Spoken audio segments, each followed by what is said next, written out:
বিশ্বের প্রাচীনতম সিনেমা ভিত্তিক উৎসবগুলির মধ্যে অন্যতম হচ্ছে মস্কো আন্তর্জাতিক চলচ্চিত্র উৎসব। এবার মস্কো উৎসবটি একটু গুরুত্বপূর্ণ, কেননা এ বছর উদযাপিত হচ্ছে উৎসবের ৯০তম বার্ষিকী। সেই সাথে নাৎসি বাহিনীর সাথে যুদ্ধের ৮০ বছর পূর্তি উপলক্ষকে ঘিরে নেওয়া হয়েছে বিশেষ উদ্যোগ।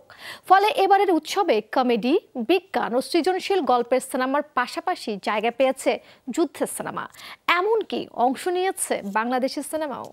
৬৫% পর্যন্ত বিদ্যুৎ সাশ্রয়ী হাইসেন্স এসি। হাইসেন্স।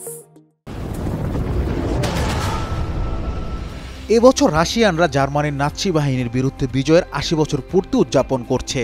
এরই পরিপ্রেক্ষিতে MIFF সংশ্লিষ্টরা যুদ্ধকালীন স্মৃতিকে গভীরভাবে স্মরণ করতে যুদ্ধভিত্তিক চলচ্চিত্র his name was not listed দিয়ে উৎসবে শুরু করেছে।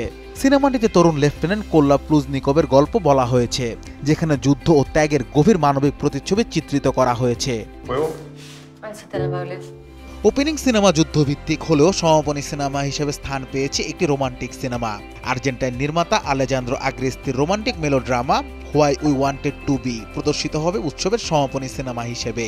উৎসবের লাইন আপে যুদ্ধকালীন সিনেমার আধিক্য থাকলেও রয়েছে ভিন্ন জনরা ও বিভিন্ন দেশের সিনেমা।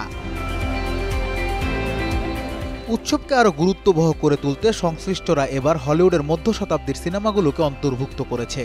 এর মধ্যে উল্লেখযোগ্য হচ্ছে চার্লি চ্যাপলিনের শেষ নীরব চলচ্চিত্র সিটি লাইটস ও মডার্ন টাইমস। সিনেমা দুটি একই দিনে প্রদর্শিত হবে। এছাড়াও হলিউড ট্রিবিউট হিসেবে দেখানো হবে বিলি ওয়াইল্ডারের সানসেট বুলেভার্ড।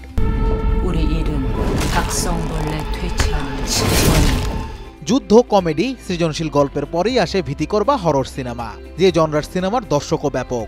তাদের কথা মাথায় রেখেই ওয়াইল্ড নাইটস বিভাগ নামে একটি বিভাগ রাখা হয়েছে উৎসবে, যে বিভাগে দক্ষিণ কোরিয়া থেকে অংশ নিয়েছে the old woman with the knife, Norway থেকে the ugly stepsister, Argentina থেকে প্লে ডেডের মতো সব হরর জনরার সিনেমা।